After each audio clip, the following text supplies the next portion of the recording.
বেগুন চিংড়ির এই রেসিপি কিন্তু দারুণ খেতে হয়, অবশ্যই কিন্তু আপনারা একবার বাড়িতে বানিয়ে দেখবেন, দারুণ খেতে কিন্তু। আর তার জন্য এবারে আমি একটু চলে যাব মেয়েকে নিয়ে বাগানে।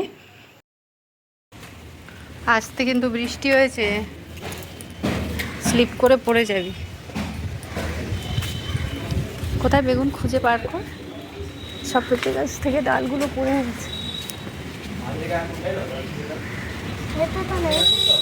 ওই তো, এই দেখ, ওই যে বেগুন, এই যে একটা বেগুন কাটো। হ্যাঁ, যেন ডালটা আবার কেটে না যায় ঠিক করে। হ্যাঁ, তারপরে ওই পাশে একটা আছে। কি লাগে ওটা? হ্যাঁ হয়তো, ওই গাছে একটা আছে। এই গাছে একটা, ভালো করে দাঁড়া, আস্তে আস্তে কেটে নেবে, গাছ যেন না কেটে যায়। আস্তে, জোর নেই। হ্যাঁ আছে ওরকম নরম। আমি দেবো কেটে? হ্যাঁ, কটা হলো? আগে ধনে পাতা নিতে হবে, চলো। হ্যাঁ, আস্তে আস্তে, কেন বৃষ্টি হয়েছে না, এই যে সব স্লিপ করবে। এই যে আমি তুলবো, এই যে ধনে পাতাগুলো। হ্যাঁ, সাইড দিয়ে কাটবে।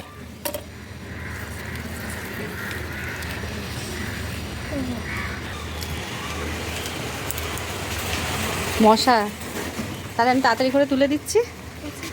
হুম,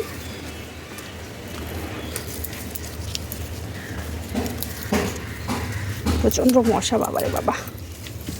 এই যে বৃষ্টি পড়েছে না, আর এখন মশা প্রচণ্ড। ব্যাস আর লাগবে না, এই তো অনেক হয়েছে। কাছিটা নাও। এই যে বেগুন নিয়ে চলে এলাম ঘরে।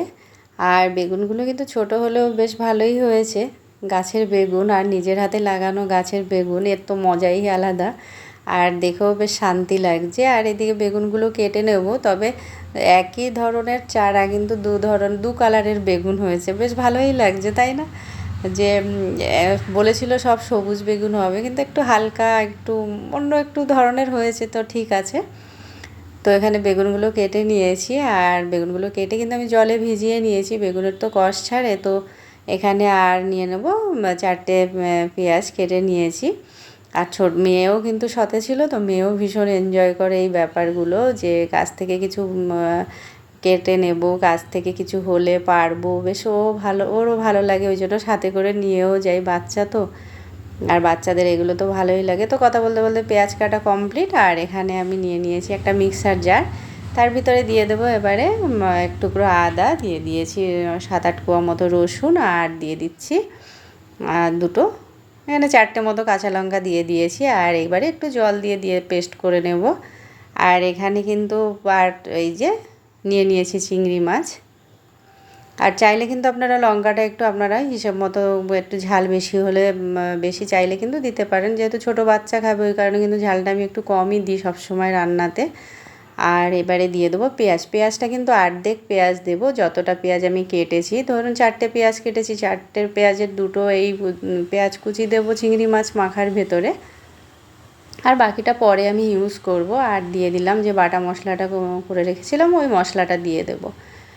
দিয়ে এবারে আমি এর ভিতরে ওই যে কেটে রাখা বেগুনগুলো দিয়ে দেবো, দিয়ে এবারে বাকি মশলাগুলো দিয়ে দেবো। এর ভিতরে দিয়ে দিচ্ছি পরিমাণ মতো লবণ, আর দিয়ে দেবো পরিমাণ মতো হলুদ গুঁড়ো দিয়ে এবারে আমি কাশ্মীরি লঙ্কার গুঁড়ো দিয়ে দেবো কালারের জন্য, যেহেতু আমি দিয়েছি কাঁচা লঙ্কা, তো ওই কারণে আমি কাশ্মীরি লঙ্কার গুঁড়োটা এখানে অ্যাড করছি কালারের জন্য।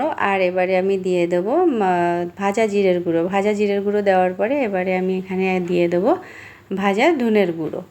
তো 1 চামচ মতন এখানে আমি দিয়ে দিচ্ছি ভাজা ধনের গুঁড়ো দেওয়ার পরে। আর এবারে আমি দিয়ে দেবো পরিমাণ মতো সর্ষের তেল। এখানে তেলটা আপনারা আপনাদের প্রয়োজন মতো দেবেন, কেউ যদি তেল বেশি খেয়ে থাকেন অবশ্যই একটু তেলটা বেশি করে দেবেন।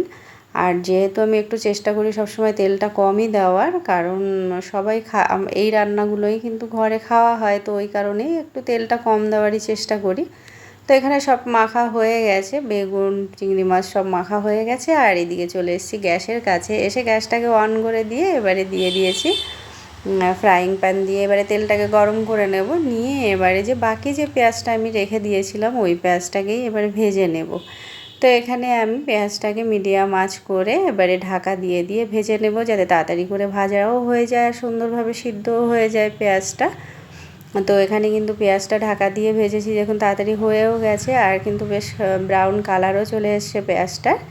এবারে আমি এর ভিতরে দিয়ে দেবো যে বেগুন পেঁয়াজ মেখে রেখেছি, বেগুন পেঁয়াজ দিয়ে চিংড়ি মাছটাকে মেখে রেখেছিলাম ওটাই দিয়ে এবারে দিয়ে দেবো। যে বাটিতে মেখেছিলাম ওই বাটিতে একটু জল দিয়ে আবারও একটু জল দিয়ে দিয়ে দেবো, দিয়ে এবারে একটু নাড়াচাড়া করে এবারে ঢাকা দিয়ে মিডিয়াম আঁচে কিন্তু হতে দেবো। আর এইভাবে বারবার কিন্তু ঢাকা দিয়ে দিয়ে করতে হবে, না হলে কিন্তু এই রেসিপিটার টেস্ট হয় না। কারণ এই ধরনের রেসিপিগুলো বেশ সুন্দর মজে যাবে রান্না করতে করতে, ধীরে কম আঁচে আছে তো সে কম আঁচে মজে যাবে, যত মজে যাবে তত কিন্তু এর টেস্ট হবে। তো এইভাবে আমি ধীরে ধীরে ওই মিডিয়াম আঁচেই কিন্তু এই বারবার ঢাকনা তুললে আবার ঢাকনা দিয়ে দিয়ে কিন্তু আমি এই রেসিপিটাকে তৈরি করবো। আর এইভাবে করে দেখবেন খেতে কিন্তু দারুণ লাগে। আর এই যে অনেকটা কিন্তু ঝোলটা কমে এসছে, আবারও একটু নাড়াচাড়া করে উল্টে দিয়ে এবারে আমি আবারও ঢাকা দিয়ে দেবো, অনেকটা কিন্তু মজেও এসছে। এবারে আবারও আরেকবার আমি ঢাকা দিয়ে কিছুক্ষণের জন্য রেখে দেবো। এবারে আবার ঢাকা দিয়ে দিয়েছি আর কিছুক্ষণ পরে তুলে নেবো। আর এইভাবে আপনারা করে দেখবেন, দারুণ খেতে হয়, বাচ্চা বড় সবারই কিন্তু দারুণ লাগবে খেতে। আর ঝালটা আপনারা আপনাদের মতন করে দেবেন, যেহেতু ছোট বাচ্চা আছে তো এবারে ও তো খেতে চায় না বেশি ঝাল দিলে, ওই কারণে আমি ঝালটা একটু কমই দিই সব সময়। আর বেশি ঝাল দিলে হা করে বসে থাকবো, ওই সবজি খাবেই না, বলবে ঝাল হয়েছে আমি খাবো না। তো ওই জন্য সবাই যাতে খেতে পারে সেই হিসেব করেই ঝালটা দিয়ে। আর এদিকে কিন্তু ধনেপাতাগুলো দেওয়া হয়ে গেছে, দিয়ে ধনেপাতাটা দিয়ে আবারও ভালো করে নাড়াচাড়া করে নিয়ে কিন্তু আমি এবারে তুলে নেবো। আর একদম দেখুন একদম কিন্তু কাদা কাদা হয়ে গেছে আর সুন্দরভাবে কিন্তু সব সিদ্ধ হয়ে সুন্দরভাবে মিশেও গেছে একে অপরের সাথে। চিংড়ি মাছ বেগুন আলাদা করে কিন্তু কিছুই বোঝা যাচ্ছে না, পেঁয়াজ একদম পুরো মাখা মাখা ব্যাপারটা চলে এসছে। আর এই পর্যায়ে আমি গ্যাসটা বন্ধ করে দিয়ে ঢাকনা দিয়ে রেখে দেবো।